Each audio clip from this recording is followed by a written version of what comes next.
Hello, thanks for joining us on your channel of choice at this time, Africa Independent Television, AITU. Welcome to Focus Nigeria, your program that puts the searchlight on topical issues in the polity. My name is Benga Aruleba. Glad to be here this morning to drive the show. The ease of doing business in Nigeria is what we'll be looking at this morning. For years now, Nigeria has been occupying what has more or less become an unenviable permanent seat on the negative side of the global index on the ease of doing business. But that is set to change because the federal government is taking some drastic measures that may lead to improved ratings for the country. The Presidential Enabling Business Environment Council, PEBEB, under the direction of the Vice President, Professor Yemi Osinbajo, has released a report which chronicled the measures already taken in a 60-day national action plan on ease of doing business. The measures were taken between February 21 and April 21 this year, and altogether, there has been some noticeable reforms in about 31 areas along 8 priority indicators. For instance, the number of days required for registration of a new business enterprise in Nigeria has now been reduced from 10 to 2 days. Now, that is just one issue on the ease of registering business in Nigeria now. But there is still a very long way to go on other critical areas. What are these and what should we be doing? That's the conversation for today. But let's bring you up to speed on developments in the polity at the moment. The Senate resumed plenary on Wednesday after it adjourned on Tuesday in honor of one of its members, Senator Isiaka Adeleke, who passed on at the weekend. The issue on which Nigerians have been expectant is the 2017 budget, but from all indications, the waiting continues. The chairman of the Senate Committee on Appropriation, Senator Danjuma Goje, told the plenary that this committee report, which would have paved the way for the passage of the budget, was part of the items taken away by the police when they stormed his house last week. The Senate has therefore given the police 24 hours to return all items taken away from the senator. But this morning, the police is already denying taking any documents away from Senator Goje's house. Private office where I had some papers, and you know this kind of appropriation work, sometimes you take some papers back home to work on them. So they scattered my office completely, and as at now, I don't know which papers are missing, which papers are around. So they went from room to room. They checked all the cars in the house, and even checked soccerwares, looking for, I don't know, because they have not yet told us what they are looking for. Or the National Assembly is strongly behind fighting corruption within the ambit of our law, not using any extra legal means to do that. Now you claim that somebody blew a whistle on somebody. Where is your intelligence? If you can just wake up and break into somebody's house and harass the family. I know this parliament was trying to lay the budget by yesterday or today. But now, it cannot be laid. Called upon to look at these issues and begin to nip them by the boot before they continue. And then, at the end of the day, it becomes our culture. Our people will react.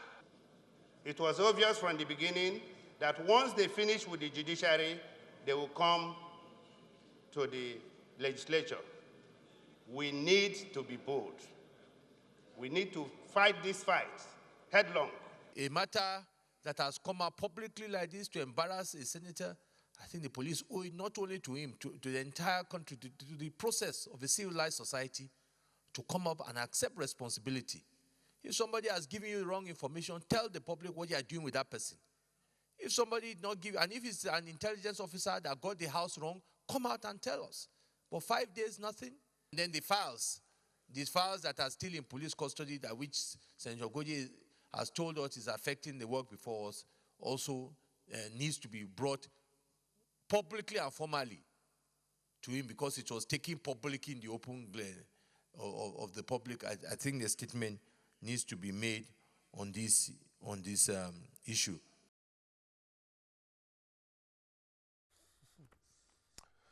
Somehow, the Inspector General of Police got wind of what was happening, particularly in the House of Representatives, who summoned him, and he decided to preempt them by coming on his own that yesterday evening. It's not clear yet what he told the Senate and the House leadership, but the IGP himself also did not speak to the media.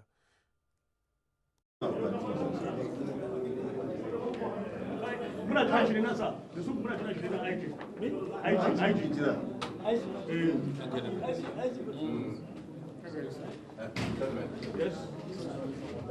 Gentlemen. What is Gentlemen. Gentlemen. Please, no question. Just one question, please. IG, sir.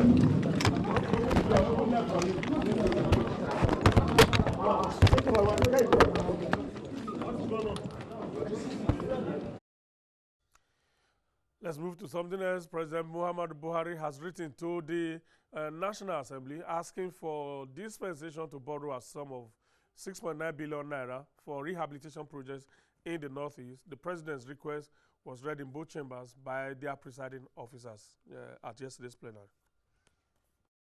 Economy and the need to urgently address some of our infrastructure deficiencies in order to quickly improve the livelihood of our people, it has become imperative that we work together in an expeditious way to get our economy out of recession and back to growth. Distinguished Senate, an expeditious consideration and approval of this request will go a long way in bringing stability to the Northeast and improvement on the infrastructure, and by extension, a great improvement in the economy. All right.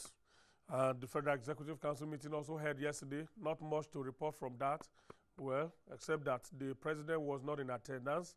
The Vice President, Yemi Osinbajo, took charge in the absence of the president. The Minister of Information, Lai Mohammed, later confirmed that owing to his state of health, the president needs some rest and he will, for now, work from home. And if you are above 18 and you have not registered as a voter, the continuous voter registration exercise by INEC begins nationwide from today. The exercise is only for those who may not have registered before. So if you have not registered, or if you have registered before and your full biometrics taken, the exercise is not for you. Don't go for registration again, because that will amount to double registration, which is a criminal offense. The IFIS will definitely catch you if you do that. But if you have registered before and you still don't have your PVC, it's better for you to check first from the INEC office in the local government where you registered. Yours might just be one of the millions of permanent voters cards yet to be picked up by their owners. But if you have not registered before, as I said, do find time to do so during this continuous voter registration exercise. And lastly, my good friend, brother, and colleague of the pen, former presidential spokesman, chairman editorial board of This Day, Segun Adeniyi, is rocking the polity. His latest book, entitled Against the Run of Play, is, shall I say, hitting up and jazzing up the polity, as excerpts from this book have been setting different narratives, especially in the social media. In actual fact, the orthodox media is also not left out. The controversies generated by some excerpts from the book have been dominating newspaper headlines since yesterday. Yet the book has not been unveiled yet. That will be done tomorrow, Friday, at the formal launch. Former head of state, General Abdulsalami Abubakar, will preside over that event in Lagos. That's at the NIIA in Lagos. With former Cross River State Governor Donald Duke as the book presenter. That's the reviewer, isn't it? And thanks to Segun Adeniyi too for sending my advance copy. And I just can't resist plunging into this book immediately from today, especially now in the light of the Jonathan quotes, you understand what I mean, that have been generating serious controversy in the public space. And this morning, of course, the Obasanjo quotes from the book is also making it to the orthodox media. I think this day also led with the Obasanjo angle, a quote from the book as well. All right. Our discussion is coming up next after this break.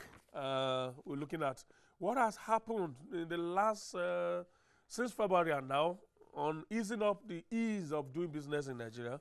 That's what we'll be looking at shortly when my guests join.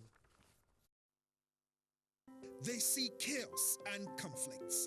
We see community action for good governance. They see poverty and want. We see perseverance and the will to go on. They see economic law. We see the ingenuity and creative spirit of our people. We are AIT News, fresh, authentic views of Africa. How would you rather see the world? AIT News, all sides, all the time. If you're just joining us, a very warm welcome to you. We're starting the conversation for this morning now because my guests are here. Dr. Emeka Okengo is a development consultant. He's here with us this morning. Dr. Okengo, good to see you. Thank you so much, sir. Dr. Fashua is my very good brother, friend, and compatriot. He's an economist too. What's that, our new political party? I told you that I cannot forget about it. ANRP. Meaning? Abundant Nigeria. Abundant Nigeria. Renewal Party. Renewal Party. Why are you always running away from it? I always want to. Hey, no, it depends on your schedule. Once you call me, I even, you see that I lost my voice because we had some political movements in the last few days. I've been doing a lot of talking and shouting. But your topic of today, I couldn't resist, so I said I must be here. Thank you so much. Thank you very much. I wish you well in this effort to renew Nigeria. By God's grace. Dr. Okengo, okay, let's start from the one that caught my eyes immediately, which was why we settled for this topic. 2 days ago, a publication in the media that the number of days for registration of new business in Nigeria has now been reduced from 10 days to 2 days. And then when I dug further, I discovered it was just a component of the report of the Presidential Enabling Business Environment Council, which was set up, I think, August last year. Yeah, August, to address the problem of ease of doing business in Nigeria. Well, I think we need to dig that in a little bit. Again, like each time I have a conversation with you, I say to you, can we be able to think the process through? And then probably develop the proper narratives. We need to define what a business is. We need to, are you doing policies or programs that will help you grow businesses in a recession where a lot of your businesses are dead or dying? Or are you putting in programs that will help you register companies under 1 hour that's not able to do anything, where you now have 100% of nothing as against probably aiming for 5% or 2% of something? So in this policy, we must be able to look at what is government doing. These policies you're saying now, how does registering a company under 2 hours, 3 hours help a man who is in recession? Okay, how does going on air or using the internet or whatever portal they are using, how does it now help or grow our economy out of our present, quagmire? If we get that narrative right, you cannot start, probably segregating it into 2 broad segments. One segment should be policies that help you grow your business, okay, into some productive, sustainable systems, or policies that help you support your businesses that are service-oriented. So what are we really dealing with here? My conclusions, this is all about services. And that's not really what we need now. When I read what the presidential initiative on this issue was all about and what they had done, and I put it side by side with what had been the criticisms of doing business in Nigeria, while Nigeria had consistently performed woefully on the World Bank Index, I discovered that this is more or less like trying to climb the tree from the top down. Because there are some other fundamental issues that first of all should have been addressed that the presidential initiative has not touched. Perhaps the closest to that will be the visit not too long ago of the vice president to the international airport in Lagos, because that's the first point of contact of a would-be investor in Nigeria. That's probably his first contact with us. And upon landing at the airport, the first place you probably want to make contact with, involuntarily, will be the restroom. Yeah, somebody who has been on the flight for hours, the first place we want to visit will probably be the restroom. And it was an eyesore for the president. Days after Heads Road, was in FAN or NCA. I don't know which ones now. It's fine. Fan. Fan is in charge of them. Even though the government tried to make it look as if those SACs had nothing to do with the president, with the vice president's visit. But for me, that's the closest to which we have gone with tackling the problems that create obstacles for for us to have a thriving business environment in Nigeria. Well, every time I remember MMIA, that's the Murtala Mohammed International Airport, it gives me the jitters. Because even weeks after the acting president had gone there and did his management by walking about, which is valid. I even wrote something about it in some of the newspapers. You know, not a lot has changed. Perhaps the toilets are neater because that was where he tried to check. What you will see is a scenario where, I mean, I went through there to Ghana maybe a few weeks ago. Every point, in fact, the moment your car parks there, you're on your way out to traveling anywhere, a mobile policeman comes to open your door with a gun, with a Kalashnikov, and he's asking you, "Oh God, what do you bring for us?" You just get into the airport, you've never seen him in your life. And every point in time, from FAN to custom to NDLEA to quarantine to immigration to everybody begs you for money. So that hasn't changed. In Abuja here, of course, I flew through Kaduna, you don't see that much when you come up here. Lagos is an ISO. I don't know what they can do about it. And see, I was behind a Chinese man one day, traveling actually out of Abuja. And the guys in immigration, whoever they were saying, "Oh God, did you enjoy our country?" He said, "Yes." He said, "If I come to your country, will I enjoy it?" The man said, "Oh yeah, of course." Then the next thing was, "Okay, what do you eat remain for?" A Chinese. So whether he's a white man, they know they try not to ask from all these Europeans. But sometimes some of them are crazy enough, they ask money from them. You know, but again, back to the issue. Yeah. So I don't know, see, they're not ready. If we want to really, we need to be moving people out of there. I don't know how they're going to do it. You know, but the real issue is that at the bottom of some of these quests to conform with global standards is a certain helplessness that we can't evolve our own standards. I was reading in Sahara Reporters, a certain doctor who lives in the US, you know, was saying that, you know, talking about conforming with WHO standards is not what we should be thinking about in terms of that we can evolve our own standard. This morning I was reading in part of Shegun Adeniyi's Scoops, you know, one of the military men in the Jonathan era was saying that the Americans refused to sell us ammunition. Do they expect us to fight Boko Haram with hands? You're not fighting for America, you're fighting for your own country. If you have to, what you should be thinking about is creating your own weapons. And this brings me to the point that the World Bank Ease of Doing Business index is actually an index that addresses big business. Now, if you say we're 180 million and that the fulcrum of our economy is SMEs, where is our own index on how SMEs run? And you can see, I will take only 5 of the World Bank index, and that's why I came. I lost my voice, but I said this topic is something I'm very interested in. You know, fine. I will take things like obtaining credit. I'll take things like, you know, getting electricity, very important. I'll take things like ease of starting a business. You say, okay, maybe. That's the one that I'll take enforcing of contracts. But what does resolving insolvency have to do with our people? So it's like saying that you're going into a place to do business, you're thinking that business will fail before you even get there. These guys want to come here. I mean, we had issues with companies like Titaland who came here, and at the end of the day, we hear they are owing our banks about 530 billion or some crazy amount of money. So where is the foreign investment there when people come here and then borrow money from our banks and refuse to even pay? You know? What does cross-border trading have to do with this? What does obtaining a construction permit? Is it every company that has to construct? So I actually sat down yesterday and said, listen, let's not even talk about the real things that are disturbing our own businesses here. That's developing our own technique. Our own business. Ease of doing business by the Nigerian in Nigeria. Expect the government to do, and I've said it. It's like we had a meeting of mine because that's where I want to turn this discussion. Can I just tell you one or two? I started doing my own. Lack of basic infrastructure, harassment from government agencies, integrity in the procurement process. Can you get, as a small business, can you apply and actually get a business on the basis of your incompetence? Can you get it?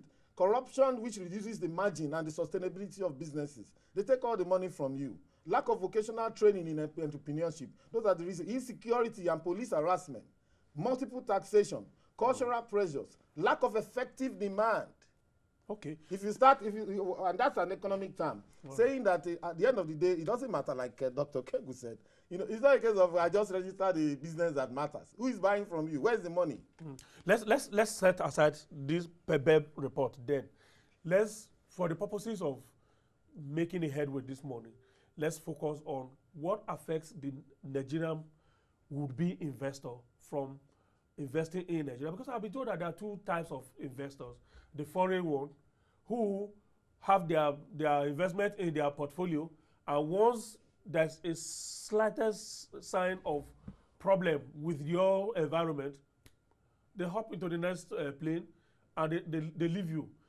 But it would be a Nigerian who is investing in Nigeria will probably, I mean, I had somebody here last week, Chief Eric Umofia, with all he has gone through. That's the Nigerian spirit. A Nigerian who wants to invest in Nigeria will ride through the storm and all of that. So let's address the problems that Nigeria is facing. But I think in all this big grammar, I want us to reduce it. Because when you talk about an investor, or when you talk about business, you would be investor. Yes, there are components of business. There's a research component to business. You're talking about things that can grow a business. You must look at the research component of business. You must look at the production component of business. You must look at the services component of business. You must look at the off-taker component of business. When you're talking about investor, there are so many kinds of investors. You have what you call the vulture investors. You have what you call the angel investors. You have what you call the institutional, the people who just come and pick. You have what you call angel. Yes, the angel, the vulture. You have what you call the institutional investors. Okay, and you have all sorts of funding tied to this, structural funding and all that and all that. But it's all driven by one word. What is driving your investment decision? And what will drive your investment decision is what will make people with Nigeria, with all this old good climate, people are not coming here to invest in our mining sector. But Congo, with all its wars, has people pouring in there to put in money. Even during the war. Beautiful. Yeah. Because one, there is data. There is information that is credible. Okay? Two is that you have policies that are supported by legal frameworks. It is one thing to have a trade policy. Each time we talk about policy, I said there are two other angles to a policy that must be determined. Okay?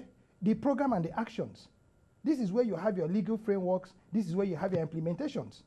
Now, it is one thing for us to read all this, and that's what I said to you. Everything you see in that document, somebody says electricity. What is electricity? Must electricity come from hydro? Must it come from gas? Okay? There are so many renewables now being tied into it, and how do you now juxtapose the cost? How do you now impute the cost of that electricity to make your production competitive? Competitive means that you must have quality. Okay? Competitive means that you must have volume. Competitive means that you must have consistency. Competitive means that you must have markets. So when we talk about building a Nigerian ease of doing business environment, I think we should first and foremost define what business are we doing, because the only business happening in Nigeria now is the business of public sector procurement, public sector spending, public sector funding, nothing else. Can we look at that within the context of the diversification? Yes, and that brings me to my brother Umofia that you talked about. Okay, successful trader, importer. Okay, no, he was there. He was the person who was... he was successful abroad before he came. No, he was in Nigeria. All this fire, he was into fire. Erisco Bumpet and all that. But my argument is, for you to want to do the front end, you must secure the back end. And what is this back end? Where are these fields of pastable tomato? It is not tomato. Okay, it is not every tomato you can blend. Which is the argument the Chinese are bringing, that what we are producing in Nigeria can be blended with what it is they have in China. Now, what is the consistency of this production? You're doing rain-fed irrigation tomato production. Some other person in Spain has 30, 40 kilometers of greenhouses, producing after every 24 days if you are doing stem, okay, or 36 days if you are doing seeds, using the greenhouse models. So volume now can be assured. Now, when a man like Elisco Bombe says, oh, we are looking for people to be able to support us, I would have been happier if people like that are saying, we are partnering with research institutions, okay? We are partnering with the federal government to make certain that the first demand of mass production, which is that volume for us to now start value processing, is there. What is it? Land. What is it? The right seeds. What is it? The right inputs, so that I don't start listing them, pesticides, insecticides, herbicides, and all that. What is it? That is when electricity now, what you call power, comes in. Now, does it have to be grid-driven? No, it doesn't. A lot of these plants can even use the waste coming out of our factory to be able to generate their own electricity by doing what they call biodigesters. In South Africa, in one of their regions there, they call Polokwane or somewhere, they are using cow dung to be able, and this is now helping them to even now benefit from the carbon credit because they are reducing emission.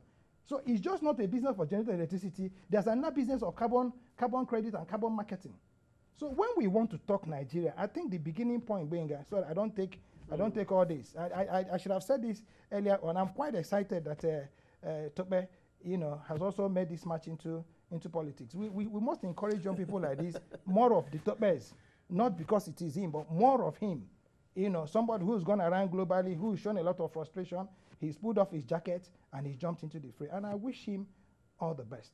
But having said that, what we need, the first time this administration started, it was me and you in this studio. We said, show us your plan. The man said, oh, they have it. There's a blueprint.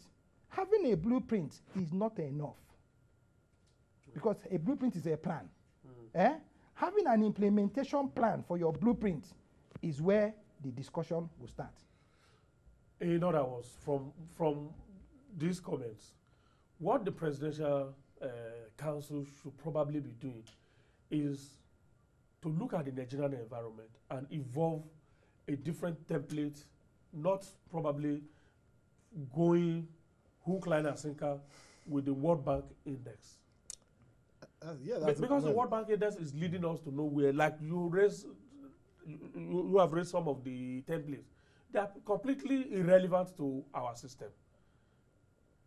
Ease of paying taxes. I don't know how ease of paying taxes. Actually, I don't know how that actually lets the business work. Yes. Let's discuss the template that you develop. First of all, I don't know which. Is there any way of prioritizing them so that we don't put the cart before the horse? Or arranging them in order of which is I didn't have enough time to do that. Okay, let's take them the way you roll them out then. Obtaining credit. How crucial is that to doing business in Nigeria? And in spite of all the programs that the government has talked about, SME fund, what are those other ones? A lot of intervention funds. Exactly. Are these really enough? Are these enough? Or can there ever be enough coming from government in terms of obtaining credit for would-be investors? Two things with the issue of credit. Number one is to say that I personally, as a startup person, who at least I've been on my own doing business, trying to survive for 12 years, I would probably not even prioritize credit that much. I think there are other things that matter. But that said, in Nigeria, you find out right now, most SMEs will get money at around 30–35%, or it could even be nudging 40 some banks. Yes, all in by the time they add this and add that. How do you survive with that? How do you survive? That's the issue. And the margins are reducing because if the business is viable, a lot more people are getting in the same business, and margins are thinning. A lot of people are running on credit. Just on the facade, you think it's a comfortable business. But many people are just borrowing from one point to the other and just barely surviving, So to a large extent, that's the problem, the credit. Number two, and very importantly, is that when you get that 1 million naira loan and you have to buy a generator of 100,000, mind you, your competition is not here in Nigeria. It's a globalized world. If the man in China is plugging and, plug and play, all right? If the guy is plugging and playing and he has better inputs than you, a better environment, better inspiration, better off-takers. I mean, Dr. Kengo has mentioned some of what they call the value chain. Everybody involved in the process. then the point is that over the medium to long term, you can't compete. In a place like China now, they're talking. It brings in a good that he has produced as less cost. Exactly. It brings it in and is ready to sell at a lower price. Him. I was going to say, sir, that, see, at the end of the day, no matter what this ease of doing business and things they're talking about, for me, having also forayed into foreign countries to do my own small businesses, the best place for anybody to do business is his country, number one. The best place for you to do business is your country. If in that list, you will see, oh, the best place to do business is UK, then followed by Luxembourg, followed by Netherlands, followed by all of this. Try and go and say the world is globalized. Take your business there. Why is Dangote not in Europe? Right. Why is Dangote? Dangote has an office somewhere in Old Bond Street. One day, it's just a small office. I was passing and said, oh, this is Dangote. You see the nameplate somewhere in there. He can only begin to say, okay, let me start from Nigeria. Then, okay, can I go to Cameroon? Can I go to Ethiopia? That's perhaps for now, that's what he can do. You probably find out there's many non-trade barriers that have been. I was with a group of people from the United States Department of Commerce in 2014 or thereabout. They told us clearly, listen, our own aim here is to protect American businesses anywhere they can be found. And not $1 will not go to a foreign company that, and if they can't find an American, and I would see how they will not be able to find an American company that can do it. They keep the money within the family. So see all these ideas about, so that is more reason why we have to think about in-house, as in, listen, what exactly do we need? Like a place like China now, they have gone beyond export-led growth.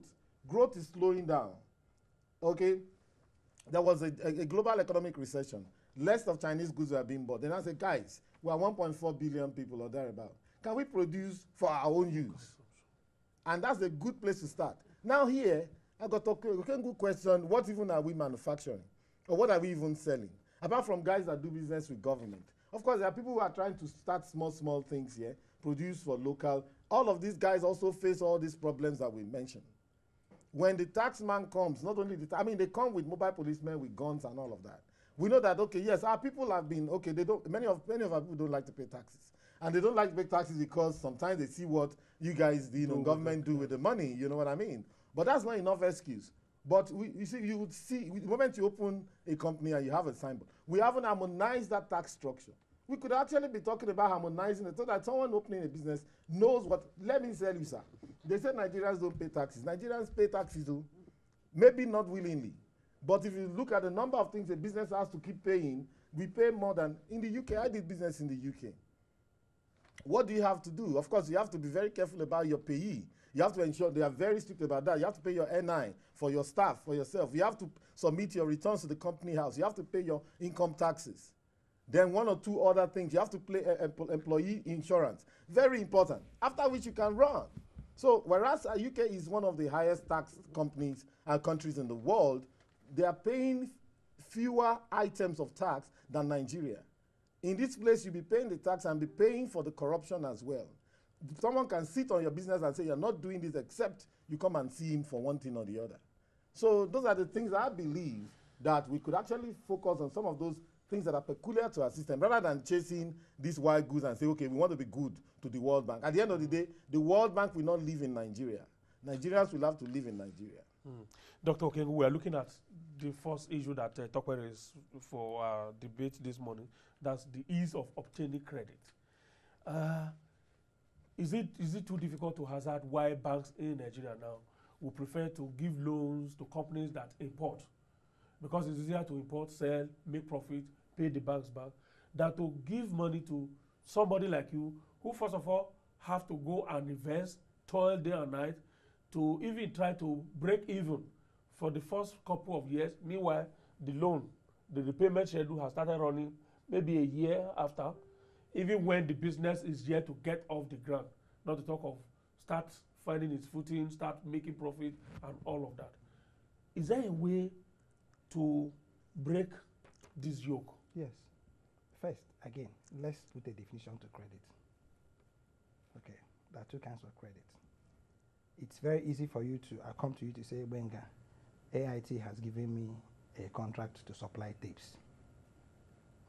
Can I get 2 million from you? The supply is valued at 5 million. And I can give you what they call payment against your company or your name or something like that. Okay. That's the kind of credit you want. I and Tope, we want to go and start one little poultry. We have not even built our poultry pen. And then we go to a bank and we're getting this credit. At 30%? At maybe 30%. We do not have infrastructure. It hasn't been factored in.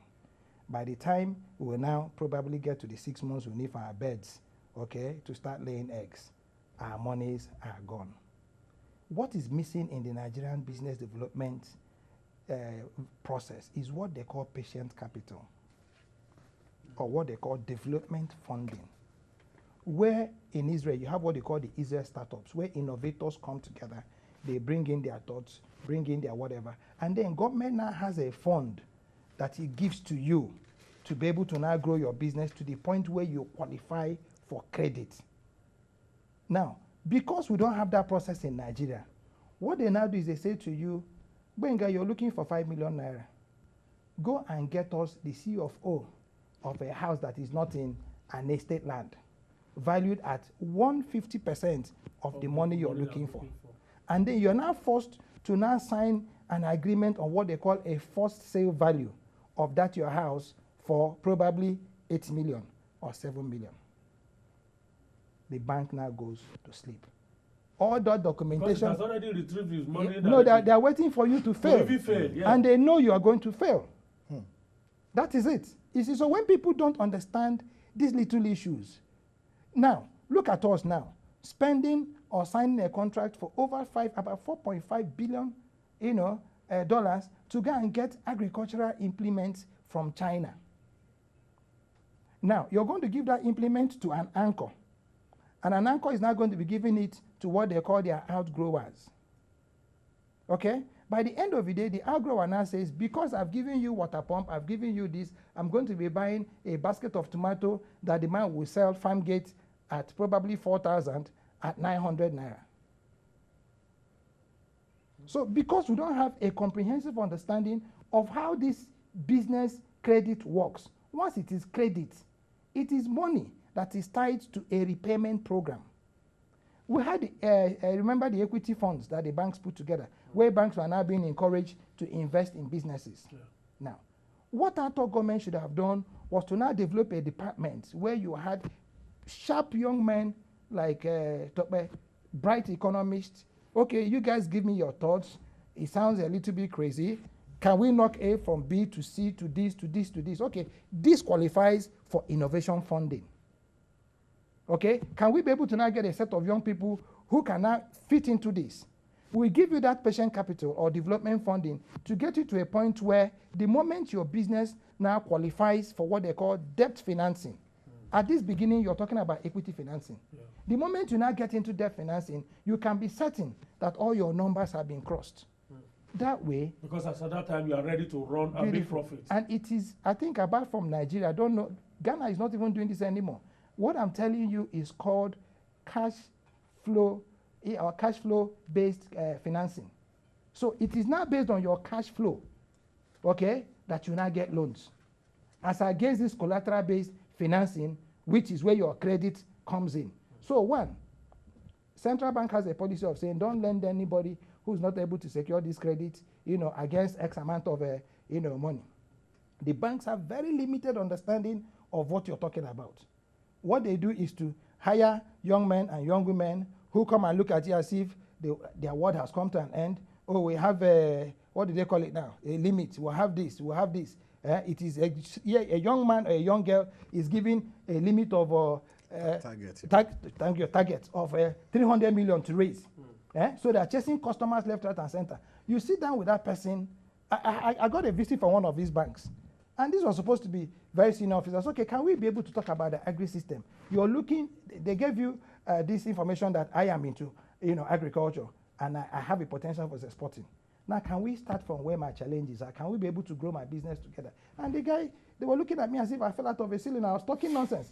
And I could see the guy's frustration to say, Oga, we came here to say, can we be able to get money from you? And you're here lecturing us. He's not seeing how what we are telling He didn't understand it. Will add to the profit that the bank must. He didn't understand at the end of the year. So credit system in Nigeria is also skewed to our major problem, which is this mistake we keep talking about, market economy. We are just a trading country. And that is why, you see this thing you're wearing now, eh? Go to Kuje Market, Malams are carrying it, made directly from China. Ankara is not made in China. Sewn to fit in China. So how are you going to compete like Tope says? The people you're competing with your apartment neighbor generator, you pull it too hard out of frustration, the rope will cut. You go to buy new rope, they tell you 700 naira. By the time you pull it again, the plug has died. You go to change it to 500 naira. And all that and all that. So until we understand that as a country, we are not only at the precipice, we are actually now down the slope. And that instead of anybody telling you ease of doing business, we should all say to ourselves, how the hell did we get here? Did we find ourselves at this point? Who bears the cat here, Tope? Is it the government? Is it the central bank? Or the commercial banks together? I've heard commercial banks try to explain. Sometimes they talk about how much you have to run generators and so on. I always tell them I don't think it's an excuse. I used to be a banker as well, so some of these age-long excuses we're giving ourselves. Yeah, but then some of them actually try to justify by telling us about, how much each fund they collect is sterilized.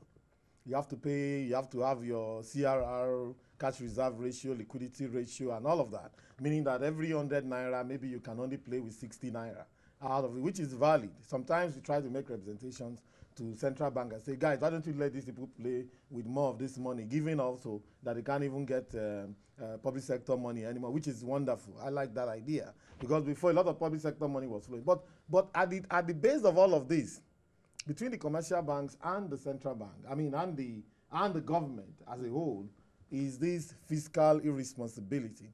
Now, this commercial bank seems to be learning their lessons. Recently, I was telling someone, if you go to government, that's the part I don't understand. Someone becomes a director, is entitled to a car or assistant director. They go for the top of the range. You see in the newspaper, maybe the Senate wants to buy. There's not going to be, can we just get the basic Land Cruiser? No, there's a full option. 2018, it has to have this bag, that bag, this million. Each one costing 78 million. In NDDC, Professor Sage was giving them some stress. That's the part I don't understand. Now, the moment you begin to live like that, you will never get it right.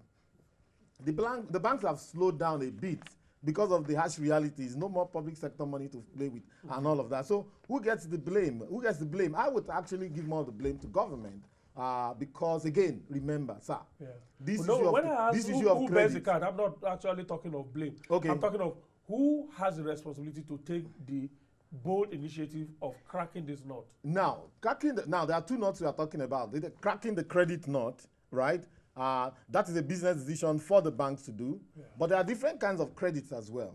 For most of the if you look at some of the most successful companies abroad, including the Apples of this world and even the Facebooks of this world, a lot of these guys, they started by getting from family and friends in the beginning, so that means that people could actually listen to them and believe in their ideas. Some of them started from the garages of their parents, meaning that they never had to pay rent. They never had to pay for electricity because electricity was taken for granted. So if we really want to measure up to those people, and we should be talking about an innovation-driven economy where young people can actually say, listen, what can we do to solve the problems of our own country? What we are missing in all of this is the need to focus on our own economy, on our own people. I always tell people, politics is about the economy at the end of the day. Like the Bill Clinton campaign said, is the economy stupid? But people also forget that the economy or economics is about the people. So therefore, politics is about the people. The moment you lose track of lifting the majority of your people out of poverty, then you've lost the sight, given the fact that the more people have enough money to eat and enough effective demand, the more even the capitalists and the big men in your country will do well. And then we can also stay in our country. So again, it's back to, remember, what I think is the most critical, if I must rank that thing, is the lack of infrastructure. And I don't know if the government has to partner with the private sector. Again, two things. If you have to partner with the private sector, do what you have to do. This infrastructure is not, people should not go to bank to borrow money in order to provide infrastructure. The moment you do that, you have actually lost the mojo. You know, that's it. So whatever they have to do, they have to do. Number one. Number two is to, on the same issue of infrastructure, the truth is that this country has infrastructure. But like Ruben Abati wrote recently, something I've also been hammering. He said we are like children. We like toys. We buy the toy. We spoil it. We want another one. I've been on roads in this country. The road between Igbaraoke and Ikogusi. There's a long stretch of road, maybe about 10, 15 kilometers. When you are on that road, you spook out. Because you hardly see more than 3 other cars coming. Even the bush is growing this way. I passed one road between Ikare or so, between Ikare and there's this place in Kogi State. The same thing, long stretch of road. Yeah, the Americans will never build infrastructures like that without someone using it. There's a business case for each thing. We have built a lot of infrastructure in this country which we are not using. So even when we say that the government has to build more infrastructure, let us be sure that we're not just behaving like children. Say, oh, we want another toy. Where's the toy? So the truth is this, cash flow, when you spend it, it's gone. All right, so you have to be extremely careful where you divert your cash flow to. Dr. Kengo, I need for us to just take something quickly out as suggestion on this issue of obtaining credit. What do we need to do? On the part of the government, on the part of the central bank, who else can do something on this issue? Bankers Committee. On the, what do we need to do? Bankers Committee. Yeah, quickly. What do we need to do? What does the government need to do? Organized private sector, set up a technical working group to develop a funding program for the country, and then you classify it, what you call your SMEs. And even doing your SMEs in a country like Indonesia, small mines are known as mines that have capital of about $250 million. So you must be able to also now, what they call the SBA administrators, the small business administrators, do an SBA program that begins to now aggregate, your small businesses into what you can call viable units, what we call cooperatives. But you see, in our own case, like you said rightly, we start from the top of the tree to now start to climb down. To now want to climb up. even if it's climbing down, it makes sense. You see, when you get on top of that tree now, they now want to start climbing up. And 80% of the time, the man takes a leap, lands with his head on the ground. Yeah. So if you do this now, we'll start with this cooperative, something cooperative, and in that cooperative, Benga director, Tope director, Emeka financial secretary. All friends. We have represented Nigeria. Benga Yoruba, Emeka Osa, him Igbo. Now, we'll go. Our friend is the man who's in charge of issuing these things. We'll go and get one small office. Oh, we are training women, empowerment, skills development, and all that kind of crap. We must be able to dig it down. If we have this holistic unit where you have thoughts coming together, like Tope says, you must be able to drive it around innovation and let everybody get a response to whatever memo he sends in to that group. And then we can now tie intervention funds to these things and then tie them to a proper, what you call ROI or ROE, return on investment or return on your equity. That equity can be human capital development, infrastructure. I gave a suggestion in a workshop I went to. I said we don't need to put ₦1 to repair our rails, to build new ones. There's what they call load value. If you tie mines, if you tie 1 million metric tons of goods to run across your rail lines, and you're able to put a value to it, you can actually now, against that load value, get a 25-year, 35-year loan, to tie against returns on that low value of the mine. That's how everybody develops infrastructure. But what do we do? Oh, public sector. Oh, they are critical infrastructure. It is difficult, Benga, to differentiate between critical and social infrastructure. Because what is critical to you in your place might be social to me. Yeah. Hospitals won't be critical to a Yoruba person now. It will be social infrastructure. So in also defining infrastructure, you need to be able to think this process very true. And I give you one little example. School feeding. We spoke about this before. We have 14 million or 12 million school children. Government says, oh, we're going to be doing this on homegrown basis. And I ask a question. Even the Madu man will not starve the child. So if you're going to be doing it homegrown, won't you start by building the capacity of those villagers to be able to, not even to be able to grow the food? Yeah. Now, where is this? Where is innovation in this? They say Ministry of Agriculture. And I say to them, Ministry of Agriculture has no business. All they are is to be able to contribute to the science of food production. Where is Ministry of Science and Technology? Where are these innovators? Where are the young people who can be able to think things? So it is not a one solution fits all. Government must, and it's not to go and call a conference. It is to be able to identify a small working group that can develop a data, a structure, that can be able to now, we start now filling in, the flesh, and then, trying to now skin out the skeleton. And then you can have a country. All right, let me read some tweets from our platform. The logo says the presidential, okay, is retweeting what we said. Cecilia Okoroma says, good talk, Dr. Okengo, about setting up bankers committee by federal government to help MSMEs. And then Osilama Okwofo says, we need to focus more on fiscal policies and less on monitoring. Our cutting and pasting approach will not help us. And Kelly Onyeka Vin says, Tokpe, you are a model. Keep the light burning and explode for Nigeria to see young talent, not 82-year-old ambassadorial nominee. That's Kelly Onyeka. Oluwatoyin, okay, Oluwatoyin Alajidano is retweeting. Umar is saying, I like that analogy of Nigeria and toys as regards infrastructure. I totally agree. And Omogbala and Bab, CFR, Mr. Benga, please help us ask your two guests. They've done wonderfully well. What's the way forward out of these quagmires? That's what we're looking at. Let's quickly sum it up. I'm told that we have just about, how many minutes? 2? I will just say it very quickly, sir, to save your time. It's a very broad topic. It seems like we can be here for 5 hours.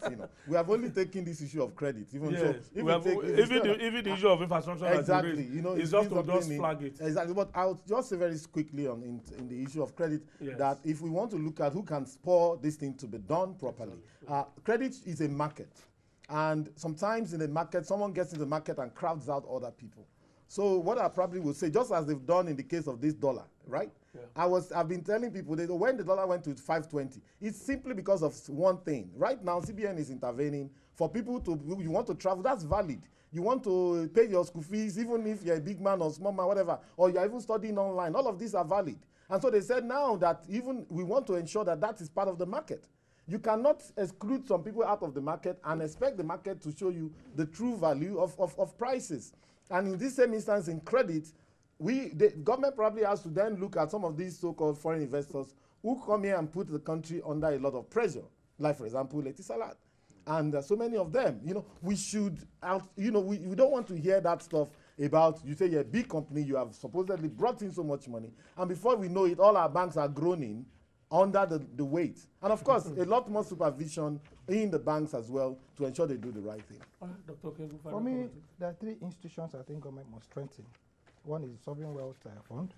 The other one is the Solid Minerals Development Fund. That's even more important. The third is probably now set up, fund the Bank of Agriculture. The moment you have these 3 institutions coming together to develop an implementable framework that can be now made as a topical focus for every Nigerian, we'll probably be able to now look at what the agricultural sector, what the mining sector, what our foreign sovereign wealth sector, how they can be able to now fund, infrastructure and human capital development in Nigeria. Thank you so much, gentlemen. I appreciate your time this morning. Catches, your tweet is just popping up, and is asking, can't we work with intellect in this country? Tope will soon become my president. Thank you so much, gentlemen. Dr. Emeka Okengo is a development consultant. He has joined us this morning as we try to fashion out our own ease of doing business in Nigeria, not necessarily following ease of doing business according to the World Bank Index. Thank you so much. My pleasure. Hopefully, we should be able to come back to this issue some other time very soon. Thank you so much, sir. And of course, Dr. Fashua is an economist as well. The prime mover of the abundant Nigeria Renewal Party, ANRP. I keep promising that one day I will have a full session to talk about but what is the slogan of your party so I can hail you? Abundant Nigeria. And then what did they reply? No, you say ANRP, they say abundant Nigeria. ANRP, abundant Nigeria. Yeah, let's keep it at that. And then you say abundant Nigeria, you say this is our own. Okay, this is our own. Okay. I'll make sure I call Dr. Okengo. Yes. One and Namone. All right, thank you so much, gentlemen. Thank you. Well, if you don't see me here tomorrow, that means I have gone to answer the call of the profession. The All Nigeria Editors Conference is opening tomorrow in Lagos. as a member. I would like to be part of it. So if you don't see me, do forgive me. Maybe somebody else will be here. And I'll see you on Monday. Thank you. Enjoy the rest of the day and stay out of trouble.